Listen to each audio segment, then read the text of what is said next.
Mao ni ang kalsada sa Porocono, Aurelio, paingon kining kalsada ha, paingon sa Aurelio Elementary School na makita gyud niyo dinhi na daot gyud kayo. So isip barangay Kagawad ako ning documentation kay in the near future basin dunay gobyerno na makahatag o pagtabang na mahuman gyud ni siya kay usually tanan mga bisita nato gikan sa nagkalain lugar tibok Pilipinas maging sa abroad diri gud sa barangay Porocono Aurelio mao gyud ang pinakamaot na kalsada, no? So hopefully na sa umabot na panahon na mahuman na gyud ni kay makimalantaw man gyud sa gobyerno na daot gyud ning kalsada.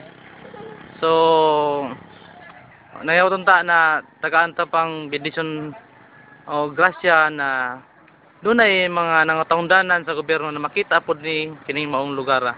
Ang kalsada nga maot kayo, makita nato diri. Ang estimated 200 meters siguro to siya. So more or less 200 meters. Usa ni ka kalsada sakop sa barangay Uno Porocono Aurelio na kita natin sa YouTube na maot gyud ang kalsada. So muna siya akong i-document para sa buntag adlaw just in case na ang gobyerno daghan ng kwarta na matagaan ning pagtagad na mahimo ang guding kalsada, no? So pasa ta og mga resolution sa atong gobernador JD Cleo na makita sab ni sa atong mga engineers na madaot mo ang mga motor o mga dagkong sakyanan na moagi diri mo hinungdan na inang kalsada daot kayo. Hindi na picture na. Maghilaw mo?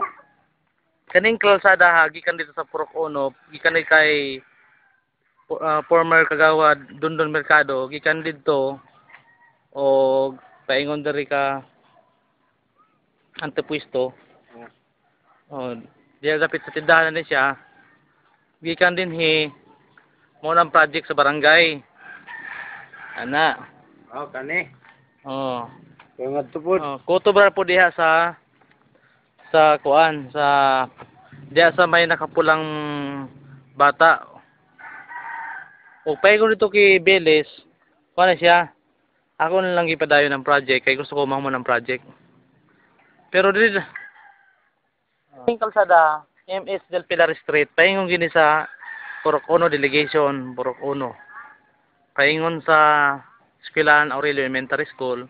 Din makita gid nato din sa video na daot gid kay ang kalsada. Ning pag daot ang kalsada, do na gid panahon na mugwapo gid ni siya. Layo sa pagmahal sa atong mga tungdanan sa probinsya.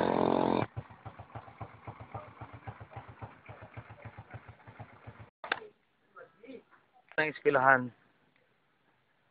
Eskwelahan ni siya sa Aurelio Elementary School. Ang makita niya to diri sa taas, mao ni ang delegation sa Porocono. Spiritu delegation. Mao ni ang balay ni Quezado.